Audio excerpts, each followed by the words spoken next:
The Fake Baseball Podcast is brought to you by Salary Cap Sports. Enjoy fantasy baseball and want to give a new format a try? SalaryCapSports.com has got you covered. It's free and you can win cash prizes. You start with $50 million and you build the best team possible before opening day. After you've built your squad, you get 4 trades a week to swap players in and out, buy and sell them to build the best roster possible, score points, win prizes. Sign up now at salarycapsports.com. Do not miss out on those free cash prizes. What up, everybody? Back at it again on a Wednesday, because I swear every time we try and switch the schedule around and all that, I get myself ready to go. We're supposed to start on Monday, Wednesdays this week. And then my damn phone broke an hour before we were supposed to start recording. So I had to go to T-Mobile and just upgrade the whole setup. I got the cool Apple Watch now. I'm one of those people. Ooh. iPhone 15. Oh, mine is not on right now. I guess it was about time, for your boy to get a little upgrade, but the we need it sometimes for it to happen. So it's all right. We're here now. We're here now. It is Wednesday. It is time for fantasy baseball talk with my boy Dylan Liddell. Dylan, how are you doing today, my man? I'm good, man. Wasn't able to watch it, but I was kind of box score watching a little bit. Mariners finally got another win. How about it? Oh, you froze on me there for a minute. I didn't hear any of that. I'm not gonna lie. I'm sorry. My bad. I was saying the Mariners, they picked up another win. My bad. I was looking at Fangraphs here as well. I couldn't really see myself flaking right there. But yeah, the Mariners, they won today. Good stuff. Yeah, Samad Taylor has been playing like a man possessed revenge game as of late. He went from somebody that the Mariners acquired that I thought was just he'll be cool depth for the Rainiers. And now he's hitting dingers, he's stealing bases. He's looking like he could be an adequate kind of bench depth piece at the major league level. So I don't think he has crazy fantasy value by any means, but yeah, he's a sneaky one, especially in deeper drafts. If you want to go the fantasy route, Samad Taylor, I'm ready. He's got speed. Yeah, I'm ready for you ready for another one? My boy Perry Hill came out and said a name that I don't know if you're going to be very fond of. I don't know if it has too much fantasy relevance, but more so, yeah, just a Mariner. He brought up the name Ryan Bliss. He mentioned him and a guy he really trusts and likes what he sees in the field, and he thinks he could maybe have some upside at the plate too. I will take Perry Hill's word almost over anybody's. I trust that man with anything. I thought that was pretty interesting, considering that he has a lot of work cut out for him this year. For real. It's going to be interesting. I wasn't expecting that. I haven't followed very closely, but sorry, I'm a Perry Hill fan. That's my guy. I pay attention to everything with him. He's a good one to pay attention to. I'll give him that. Oh, yeah. He's got a lot of good info. Speaking of a lot of good info, though, why not get into some points league talk for fantasy baseball? We have really been diving in on it this year. It is my favorite format to play. It is Dylan's only format that the man plays. It is all he knows and what he loves. And we've been killing it with the points league content this year so far. If you guys go back and listen to our previous episodes, we have a points league breakdown for you guys who are just kind of getting into points leagues or want to know more about them. We have a late round points league target episode. You guys can see some of the guys that we like later on in drafts for some sneaky advantages later on. And if you're a fan of writing, I write for Fantasy Pros and Pitcher List, and I have been doing much more points league content this offseason. I did the points league draft primer for the Fantasy Pros draft kit for fantasy baseball this year. I have a few points league articles out for Pitcher List right now. go check those out. I will tweet the links as well so you guys can get in on those. A lot of good content to help you guys win your leagues. I want to put a little caveat out there. This isn't a deep league episode. I mean, we both have guys that are a little deeper in drafts, and we also have some guys that are earlier in drafts, so we got a good mix. But Dylan, with that being said, who is your first must-have player in points leagues for the 2024 fantasy baseball season? And it kind of starts right at the beginning. A guy who is still being overlooked at the very top is Kyle Tucker. And I hate saying this because I hate the Astros, but I mean, he does everything well. He's just not the sexy name. I mean, but if you can come out even like, say you're at like 7-8 and you land Kyle Tucker, like there's nothing to be upset about. He does everything for you. Walks, doesn't strike out, which is good. Steals bases, gets you 280 RBIs. He's an MVP candidate for a reason. Yeah, this guy's a baller. Yeah, I agree. For whatever reason, granted, he's a top of the draft guy, so he's somebody that everybody's heard of. But as far as first round talents go, he seems to get the least amount of shine. Just as I don't know if people think he's boring. Right? It just doesn't seem like his name gets much run. Yeah, I think it may lend more to the fact that he's just kind of steady Eddie in the first round. I mean, he's going to hit 30 home runs. He's probably going to steal 30 bases, not any more, not any less, and he's going to hit about 285. That's what he's going to do. Like, you're not drafting him thinking, man, is this year that Kyle Tucker goes 40-40? Because he's not going to. It's not a thing he does. But we preach it all the time on here. It is so important that you nail the first rounds of your draft. Obviously, finding gems later in draft is cool. That'll help you win all of that. But if you can't lock down your first couple rounds of your draft, you struggle mightily for the rest of the year, because then you have those guys that did draft kind of the safer guys like a Juan Soto, Julio Rodriguez early in the first round, that they're getting that production all year. Kyle Tucker is literally just a plug and play, locked in first rounder. And I'm going to be honest, I'm very excited for him this year because I think he's going to spend a lot more time batting higher up in the order than he has in his career. I know Dusty Baker wasn't necessarily keen on letting him hit higher in the order. He spent a little time batting third and fourth, but he was mainly fifth or later in the batting order, which does hinder a lot of your potential. I mean, for his career, he spent 187 games batting fifth, 109 games batting sixth, and then no other spot in the order more than 80 times. Just literally fifth, sixth, seventh. This year, it wouldn't surprise me to see him hitting third. And a Kyle Tucker that can hit third for the whole year is going to be a really good Kyle Tucker. There might be some sneaky upside past the 30-30, maybe 32-32 in that case. But and we preached doubles. Total bases are huge in points leagues. Cannot be overstated enough. Two of the last 3 years, he's hit 37 doubles to go with those home runs and the stolen bases. So yeah, that's a great pick by you as far as must-have players go. He's a pretty readily available guy in the first round of drafts. As long as if you're picking like 1, 2, or 3 overall, obviously you're going to go Julio, Bobby Witt Jr., Ronald Acuna, all that. But once it goes past there, especially in a points league, I'll take Kyle Tucker fourth. I'll take him literally anywhere else in the first round beyond those first 3. That's a great pick by you.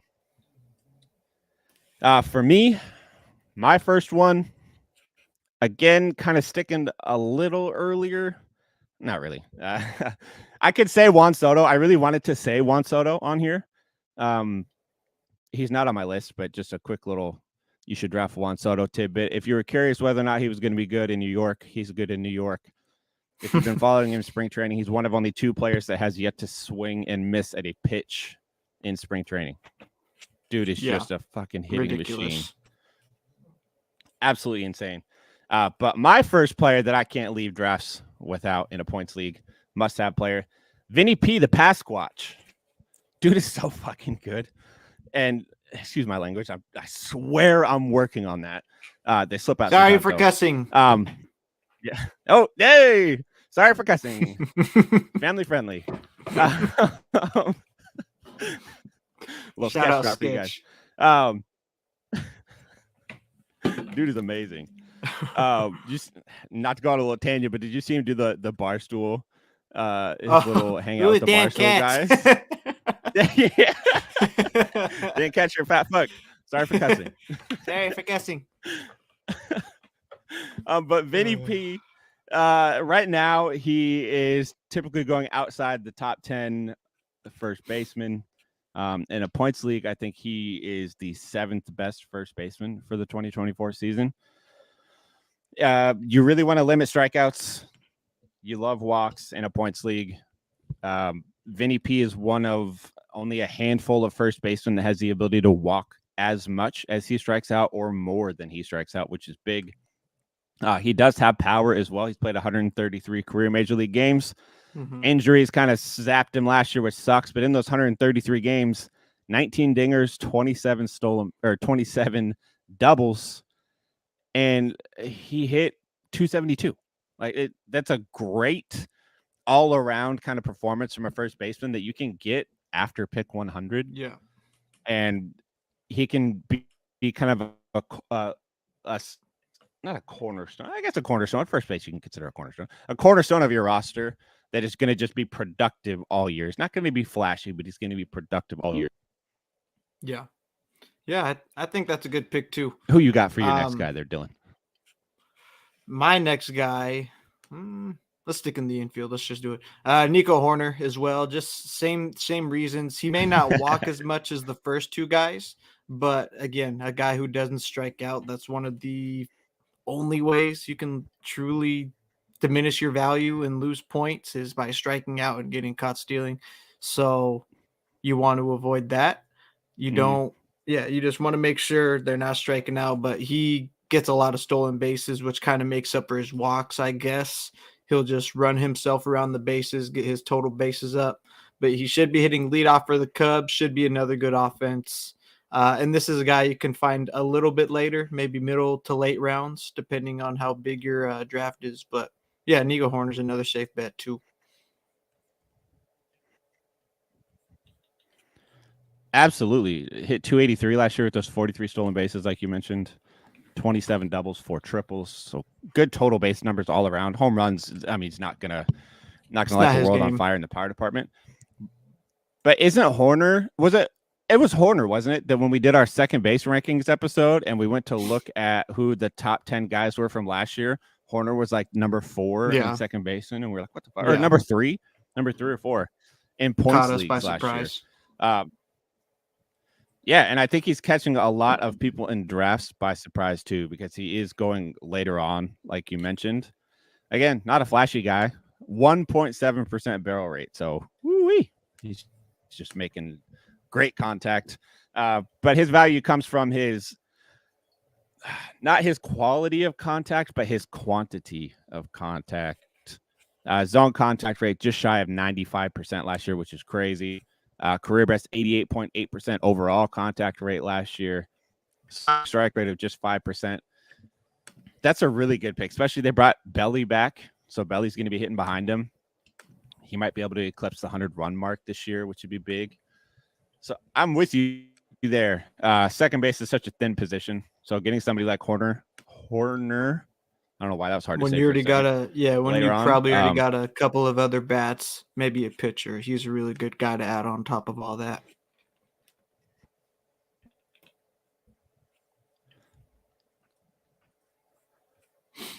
Did I cut out again? Especially if you do play in those like leagues that have like the just for a second, you're good though. Especially if you play in those leagues that have like a middle infield spot. He's a great second guy to add there. My next guy that I wanted to highlight is somebody that is having an interesting spring training so far. He's kind of caught some people by surprise. Another middle infielder, Ahmed Rosario, now of the Tampa Bay We'll call them the Devil Rays because that name's way cooler than the Tampa Bay Rays. Not like a crazy productive guy the last few years. I mean, he hits about 2 home runs, like 10, 11, somewhere around there. He's got decent speed. He has double-digit speed. But he did the one thing that we absolutely love to see a player do. He went to Driveline. He went in there specifically to add power to his game. He already has like 93rd percentile sprint speed. He wanted to add a little power. And wouldn't you know it, he's already got 2 dingers in spring training as of, I think he hit one today, which was his second one. First one was off Paul Caballero Skeens, also have 2 which bombs? is pretty impressive off Skeens' fastball. Yeah, but we pretend he doesn't exist. But you never know. Maybe this is that thing that happened with the Rays last year, where at the beginning of the year everybody was just weirdly really fucking good, and then they tailed off. Maybe Rosario does the same thing. Maybe he has that same effect. Just starts out the year, guns blazing, kills it. But realistically, where you're getting him in drafts, very late. I think he's going like past pick 250. That might trend now that he is kind of having this success in spring training. So maybe that changes. But for some of you, you're getting so late, you can ride him out till, I'm trying to think of a non-pause way to say that. You can ride him until you can't ride him anymore, and then you can drop him and move on, and it's okay because he's a later pick. Please nobody clip that. Yeah, double-digit steals. Honestly, I'm going to say double-digit home runs for sure this year. The Rays are saying that they would like Ahmed Rosario to play middle infield and corner outfield spot. Yeah, this year they're going to kind of want to move him around, make him a bit of a super utility player. So, so you're going to get that multi-position eligibility too, which is cool. Is Rosario somebody that you are considering in your points leagues for a little later round pick of a guy? I think it's actually him and or I guess Caballero. I mean, Caballero had close to 30 steals last year too, and Ray's manager named Kevin Cash, right? That's the manager. He came out and said that Caballero he's coming out and launching and pulling the ball. So I don't know. I think we got to have our eyes open for him too. We like to see. So yeah. So and he's looking to be their opening day everyday shortstop for the most part. Maybe Rosario pops in there, Caballero to second. I don't know, but it's looking like Caballero might be their shortstop. So I think he's another one to look out for too. Either or, I think is a good option. Yeah, and we do have some decent insight on Caballero with him being. He was a fun player for the Mariners last year. He wasn't necessarily that good. Second half was brutal, but he was fun. I really enjoyed watching him drive Garrett Cole wild. Oh, dude, it was so bad. First half was cool though. Yeah, first half was great. Who's the next guy up on your list? I think I know who it is, but yeah, I got say the name. I got Young-Ho Lee. Yeah, I think, and even just looking at the ATC projections on Fangraphs, I think they're still kind of joshing him and doing him a little dirty. I think he's got more than what they're giving him credit for. 70 runs as a leadoff hitter. I think he could maybe do a little bit more than that, especially with the addition of Chapman. Drive just another bat to add to the lineup. I definitely think he's got more than 9 steals to him. But a guy who's also they're projecting that's going to strike out under 10% of the time and just also be under 10% walk rate. 286 average they're projecting. Think he's got more than 10 bombs. I don't know. He did get into one in spring training already that I think they track at like 420. So he's got pop, but San Francisco is also one of the hardest parks to hit in. I think this is a guy to definitely keep an eye on. I think this is just another points league god in the making. Just this type of player just does so well in points leagues. Yeah, and one of my favorite things that I've seen so far was we kind of questioned his power, like what his power translate at the major league level. Did he have a big enough bat? And then there's like his first or second spring training game, he had that hit that was like 110 off the bat. Yeah. which is, I mean, that's an elite exit velocity to go 110 off the bat, and he did it right away. And there was a lot of questions of about prove- like like, look, I know I didn't really hit. Yeah, there's a little delay. My bad. I was just saying, and there was like talk about like a transition period too, like if he might struggle with that, and there has been no signs of that. As you're saying, the exit velocity is elite. Not. Yeah, and that is one of those things that does translate. 110 mile an hour exit velocity is 110 mile an hour exit velocity, no matter what country you hit it in.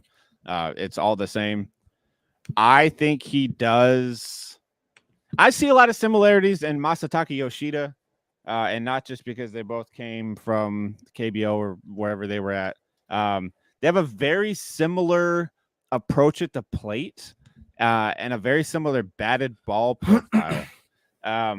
And if you played in points leagues last year, you know that at least in the first half of the year, Masataka Yoshida was a great points league outfielder. Easily a top 2 on the team points league outfielder. He did tail off at the end of the year, but I think we talked about it before. I think a lot of that has to do with the schedule. came out with a good article.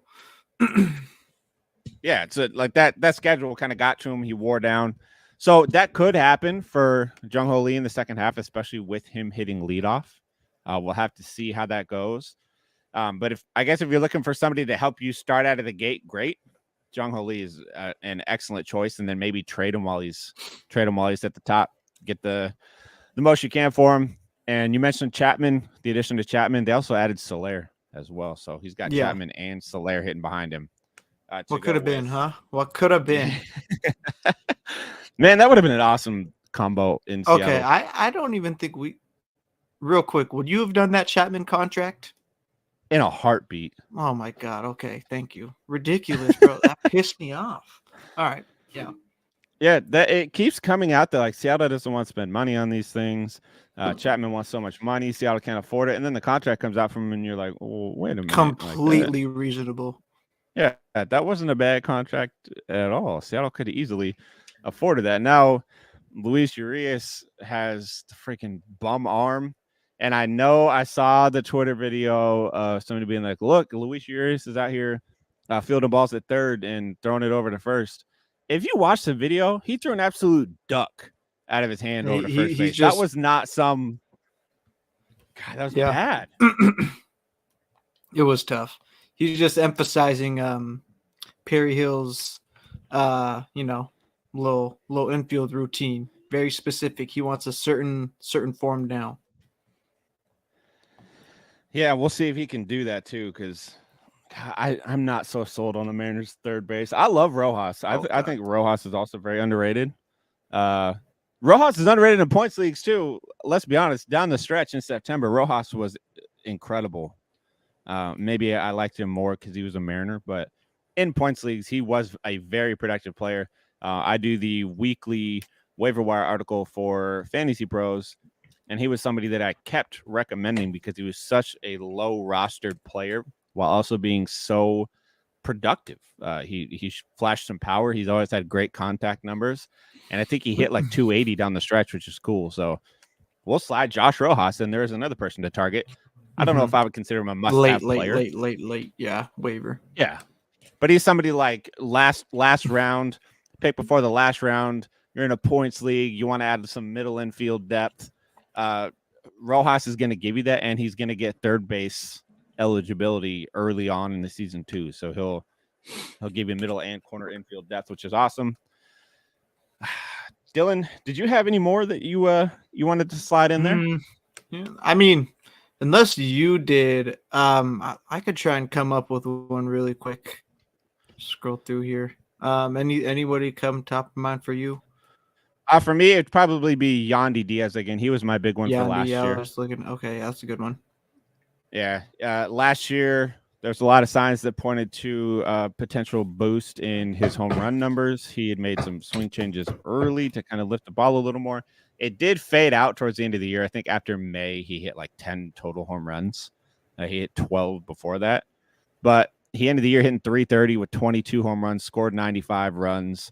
35 doubles. He's a total base monster. Doesn't really strike out a bunch. Last year was his in a full season, it was his worst strikeout number of his career, 15.7%, tied with 2021. And he walks the fewest at just 11%. But when your worst walk rate of your career is 11%, that's pretty damn good. And he gets the bat on the ball consistently too. So I really like Yandy Diaz, another dude that I think is getting overlooked slightly. I get it because of the end of the year stuff. Like the home run numbers did fade, but he still had an average exit velocity last year of 93.5 miles an hour and a career best 9.5 barrel rate, 54% hard hit rate. He had 433 batted ball events last year and a 54% hard hit rate. That's crazy. You're not supposed to be able to do that, and yet he still did it. And he had an expected batting average of 301. So the 330 batting average was not a fluke. I like him for this year, and I think he has first and third base eligibility. I mean, a guy, Ha-Seong Kim is another one, I guess. I think there's a little bit. I think there's some regression there. I think he dips a little bit in steals. He's another middle infielder. There's not a ton of elite ones. Once they're off the board, I think he's just another safe bet that you can at least bet on getting 20 steals from, 15 bombs, and he's going to be in the lineup every day playing. I don't know. I think that's a safer name, not another splash name or nothing like that. I like safer names though. So, like even in a must-have list, you got to have some safer names, kind of your comfort zone. Yeah, because what he finished with, like close to 40 steals last year. 38 steals, 260, 38 steals, 40 that. extra base hits. I like it though. I like it, and he scored 84 runs, drove in 60. I think 60 is probably about what he'll drive in, but I think he could score it. He could come close to 100 runs scored this year. Yeah. If he plays every game. He played 152 last year. I think there's some upside there. I think he'll progress and regress in different areas this coming season. I think he'll probably bat better than 260. He does a good job of getting the bat on the ball. I do think he is closer to that 15 home runs, and maybe the stolen bases come down a bit. But if he goes from 17 and 38 down to 15 and 30, still happy. That's still a pretty damn good. That's a pretty damn good year right there. But speaking of having a damn good year, me and Dylan are having a pretty damn good year on this podcast. Happening right now is the baseballpods.com March Madness baseball podcast bracket, and your boys are a part of it. We are in the Julio division, and while the voting for our division has not started yet, it has started for some of the other divisions. You guys can check that out at the Baseball Pods Twitter feed. You find it over there. That dude is awesome. He puts everything up there. You vote on the feed. He puts out like a poll for each matchup. We got an 11 seed, and that's right where we want to be. Right when you doubt us is when we come 11 seeds are born legends in March, baby. You damn right. So when that drops, we are going to be blasting on our socials that is out, and we need you guys to go vote for us to try and at least, we want to move on at least one round in this thing. This is our first year with the pod. This is our first year in the bracket. I would love to see if we could at least make it tight in the first round. That would be pretty cool. And also make sure you guys go follow us on our socials at Fake Baseball on Twitter, at Fake Baseball Pod on YouTube. We're live on YouTube right now. What up to everybody on YouTube? And check out our Facebook too. Just search the Fake Baseball Podcast. We are there. We are live there as well. Go like and subscribe on YouTube. I hate saying that, but I gotta say it because it helps us. We have a lot of cool content over there. I make little videos and things from time to time. And yeah, follow us on our socials. Leave us a 5-star rating and review on whatever podcast feed you guys listen to. That goes a long way towards helping us continue to climb those charts. We reached number 66 in the U.S. polls for Fantasy Sports Podcasts last week. Number 40 in Canada. I would love us to be top 50 in both very soon. So if you guys could go do that for us, be awesome.